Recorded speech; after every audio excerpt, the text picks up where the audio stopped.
Hi, I'm Kirk. Welcome to Good Enough Backyard Beekeeping.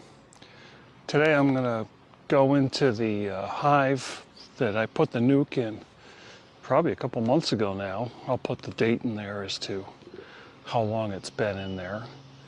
And we're going to take a look and see if it's gotten built up or filled up with some resources. When I say resources, I'm thinking about the nectar and the honey. Here it is, the end of July. We should be thinking about getting ready for winter. Maybe do some mite checks. I'm not going to do any mite checks today. My history tells me that August I will probably have pretty high mite loads. What I'm going to try to do is hit them with Formic Pro around September, and maybe hit them later on around the December time frame with oxalic acid vapor. So let's go take a look at the hive and see if it's ready for a super yet. And if not, we're going to let it keep building up its stores. I'll try to show you hefting. Hefting is lifting the back of the hive and seeing how heavy it is. Now I've seen people post, you know, I want 50 pounds of honey, I want this amount. I don't know what it weighs. I'm not going to bring a scale out here. It's a judgment call. Nice thing about having a couple hives is if you can compare your hives, you'll get an idea what a light hive is versus a heavy hive.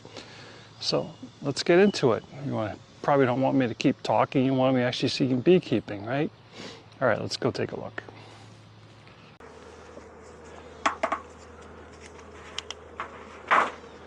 All right, we're going to try a slightly different camera angle here. This is looking down on this hive.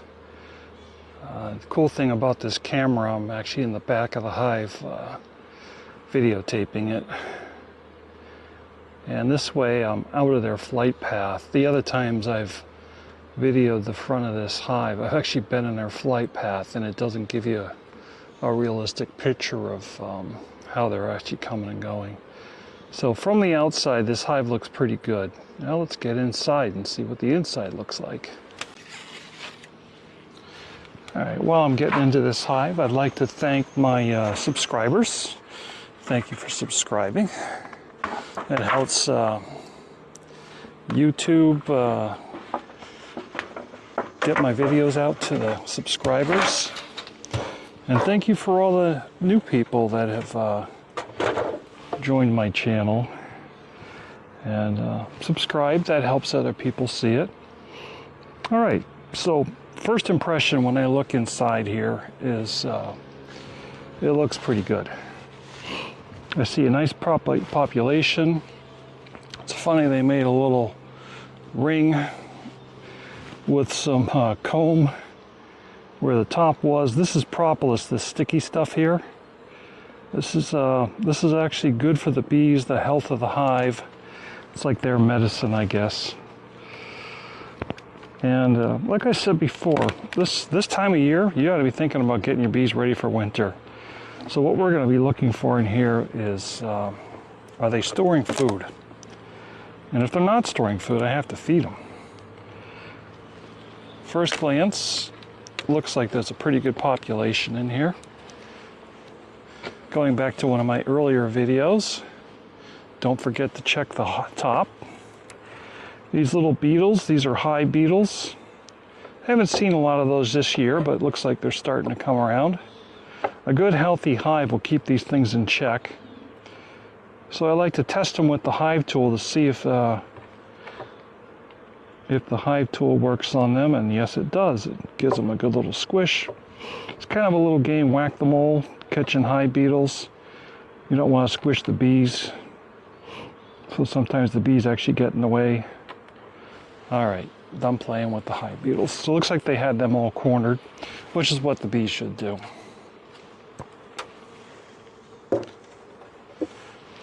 So you're going to notice when I go into this hive, I'm not going to go into the bottom box. I'm literally just looking for general health of the hive, make sure everything looks good. I can see this frame over here isn't being worked, so it probably, I like to move empty frames into the middle, helps them get worked faster. So since this is my empty frame, I'm going to go pull this one up first. One of my videos, someone commented and said it looks like I was struggling with my tool. That hive I went into, I literally had not gone into the whole year. So it was glued together pretty hard. So cool thing here, they're drawing out this frame. This is all new wax that they've drawn out. This is a frame all the way on the outside. So this hive is looking really healthy. And here we have more drawn out comb. There's a little bit of shininess in there. That shininess is nectar. So that's cool. They're bringing food in here. Just starting with the nectar. Now, I don't know if you can see it on camera, but the comb actually has some upward, it doesn't come straight out of the frame, it actually gets tilted upwards a little bit. Kind of makes it like a little bit of a cup to hold in the liquid nectar while it's getting dried out. Kind of a neat thing though, and I don't know if people notice that about frames. So I'm going to put this one over here. Now you may wonder, I'm laying this thing on its side. The side bars, you can see there's a big gap here. I'm not crushing the bees. And I'm also putting it down nice and slow. Bees are pretty good about getting out of there when you set it down on them.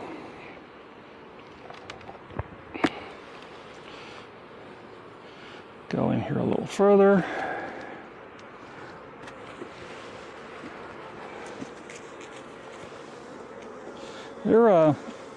This hive really is creating the propolis. So I can feel this frame has weight to it. Without even turning it around, I'm going to bet that it's nectar and not brood. I do see a bunch of nectar up in here. Boy, I wish I had a better way of showing the audience what that looks like. I'm not really good at this photography stuff, I guess. And here we go. So they surprised me a little bit. Not only is it nectar, it's pollen. See all the color in there? That's pollen. And what they typically do, they will put their pollen right next to brood. So I'm betting you the next frame has brood on it. And I do have a couple spots of brood on here. Pretty interesting.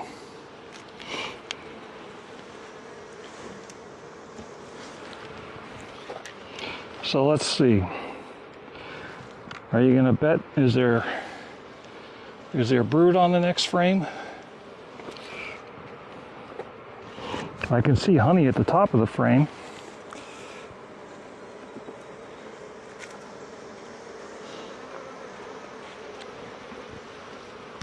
Look at that. There's only a small amount of brood, not a lot. But you know what? It's packed full of eggs. Boy, I'm trying to get you guys a good view of that. I'm trying. Hopefully this will come out in the video. But in the center here, this center part, there's eggs in there. So that tells me the queen has been here really, really recently. And she's not finished laying eggs, so she is really close.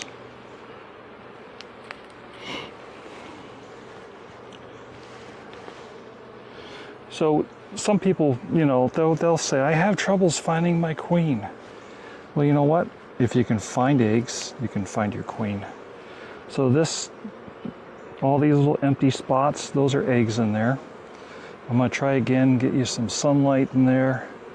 Boy, I hope you can see that on camera. I'm trying to get you a good view of it. The sun's nice and bright today. All right, I am very happy with this hive. It's looking very well.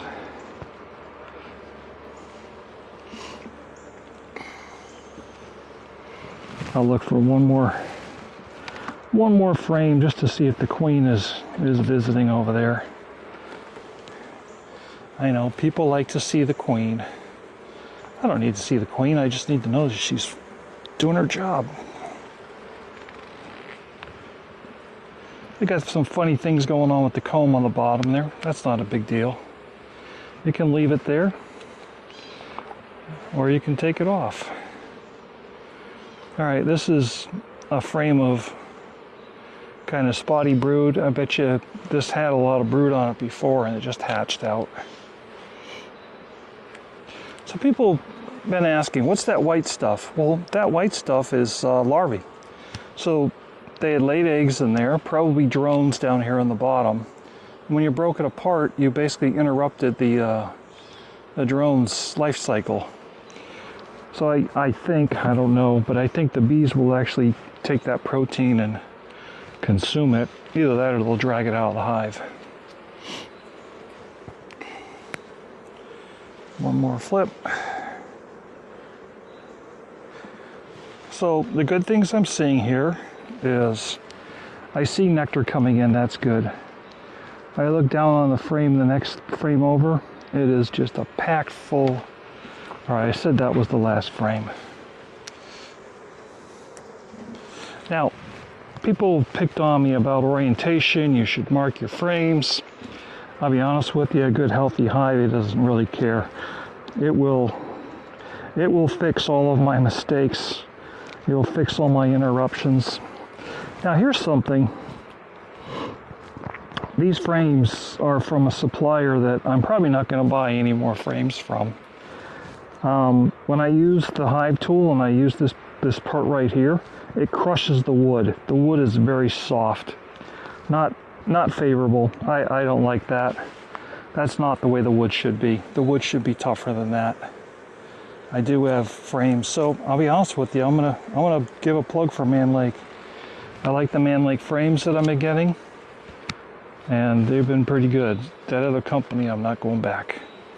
So this is a good frame of brood here. A little bit of spottiness. I don't know if it. Well, there are some larvae in there. That's good.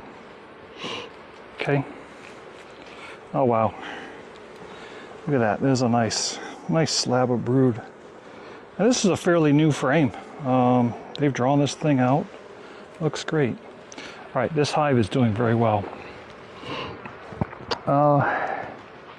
At this point, I am going to let them keep doing what they're doing. I had mentioned before taking the outside frame. You know what? While I'm here, I'm going to use my tool and push these frames apart. Be very careful. Sometimes you just want to wait a minute. Let the bees move out of the way. Push them over. I'm going to drop this frame in the middle since that's where I am. And they'll finish drawing this out. They'll probably lay eggs since it's in the center of the brood box. Okay. Hey, I would love to hear your questions. You know, write in the comments anything you want to ask me a question on. Tell me I'm doing it all wrong. Go ahead, tell me. Got to remember, when you tell me I'm doing it all wrong, remember the name of this channel. It's Good Enough Backyard Beekeeping. Got a jet flying over. I don't know about you, but I love aircraft, so I welcome hearing the jets come over. I'll pause just for a minute. Okay. So,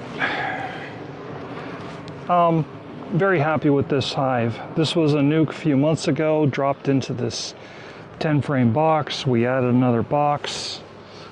I didn't put a honey super on yet. I want them to fill up these chambers. Like I said, I'm trying to get ready for winter. So here's my strategy for my beekeeping.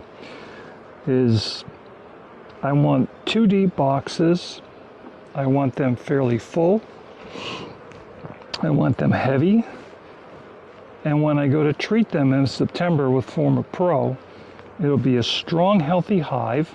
I may put a super on to give them space to get away from the Formic. They don't really like the Formic that much. But after the 2 weeks, so I do 2 pads. After the 14 days, I believe it's 14 days, I will take them off, and usually I have a thriving hive right after that. It comes back really strong. Let me try to show you. I'm going to leave the camera. Let me move the camera over just a little bit. I hope the camera catches this. So to have to hive, you know what? I'm going to put the cover on first so I don't stick my head in the bees here. Because the way I do this, I am going to want to rest my head there. So I'm going to put this cover on. What you do is you reach down, and this is actually pretty hard for me to do. You reach down here, grab the side of the hive, and lift. Now, that had a little bit of weight to it. I was pretty happy with it. Can it be a little heavier? Yes. If that hive is almost impossible for you to lift, it's heavy enough. Good enough, right? But if you can pick that up and it feels like an empty box, you might want to consider feeding this time of year. Now, where I'm located here in Connecticut, we're probably going to get goldenrod, Japanese knotweed, so we might actually have a fall flow. I believe we have something going on right now. I'm seeing nectar coming in. And I think I smell a faint smell of the smelly socks. And that smelly socks is a sign of goldenrod. I haven't seen any goldenrod around. It is kind of early for it. But they are bringing something in. So I hope you liked the video. Hey, share these with your other beekeeper friends. Let me know in the comments where you're from. I'd like to find out who my audience is. And I'll see you in the next video. Thanks. Bye.